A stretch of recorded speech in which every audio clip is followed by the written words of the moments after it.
Hello again. Recently, someone asked me how I get people to trust me. I felt like saying, they just do. But I don't think that was an answer that would have worked. Perhaps I should have said, well, why don't you ask the people who trust me? So, how does trust work? Why are some people trusted more than others? My name is Ian Currey, and this is Thinking Out Loud. Come on, let me tell you what I think.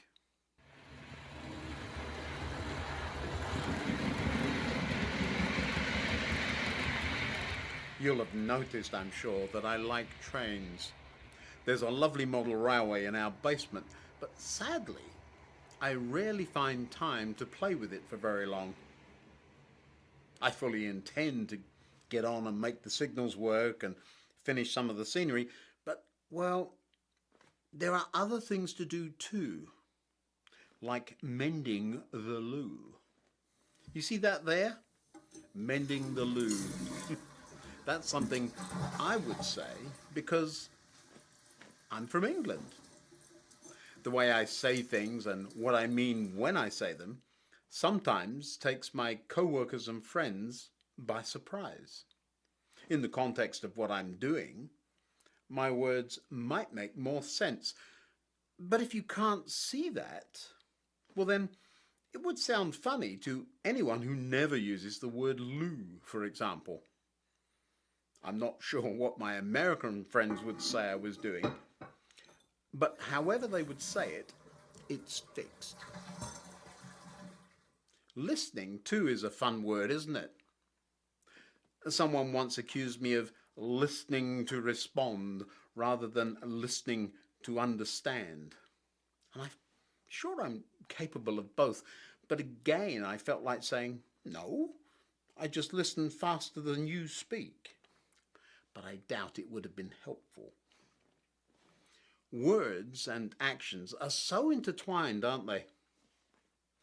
This week, someone asked me to explain what I had just said. I thought for a moment, wondering how what I said could possibly be misinterpreted. And after having a quick think, I asked, what do you think I just said? Well, you asked us to be back on time, but since you're always early, I just wondered if you actually mean us to be here earlier than just on time. Do you see how it works? My actions were demonstrating something that was not only reinforcing my words, but were causing someone to wonder if I actually had a higher expectation than I was communicating with the words I was using. Recently, Hilary and I travelled across London, and of course, I couldn't resist taking a few pictures, especially of the London Underground. High above every platform are signs that say things like, next train 2 minutes, and then give information about where the train is going. Very few people take much notice of the signs because once you've experienced the accuracy of the signs, you just know that another train will be along almost as soon as the one you've just missed has moved out of the way. By doing what the signs say the trains will do, they demonstrate integrity. You aren't left wondering if another train will come along. They always do.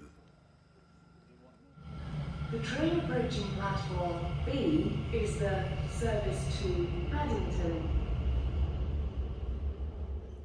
Probably in these videos, that quirkiness of how I express myself isn't noticed so much because I'm thinking about what I say more carefully than I do in everyday life. But perhaps by now you've got the idea that some of the ways I think may have been shaped by watching how people around me act. Every morning when I leave for work, the last thing I say to Hillary is, I love you. Practically, and perhaps rather morbidly, if anything happened to me driving to work, the last thing Hillary would remember me saying was, I love you. But it's much more than that. In a way, those few words are a promise. I'm going to work, but the way I act and the things I will say will demonstrate that indeed I do love you.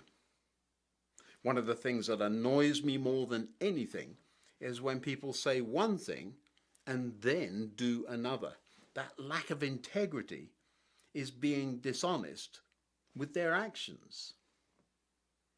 Sometimes I hear people say, I love you, and then watch as their actions demonstrate that either they don't have the first idea what the word love means, or they are really just saying, see you later. And love is just a word used in much the same way as I might say Lou. Jesus tells a story about a dishonest rascal. And this dishonest rascal is fiddling his boss's accounts. Not by much in the grand scheme of things.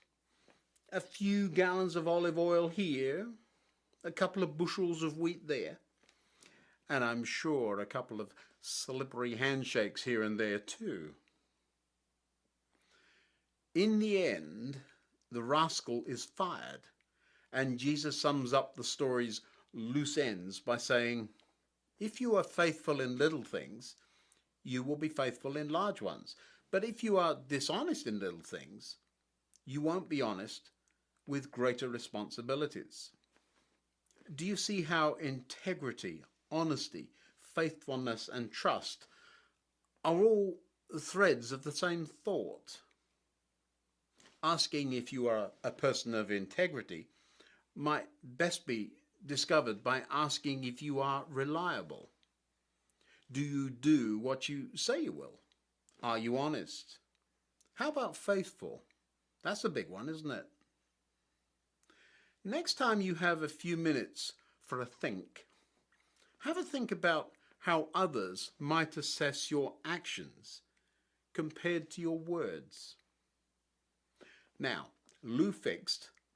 I'm off for a few minutes playing with trains. Until next time, goodbye.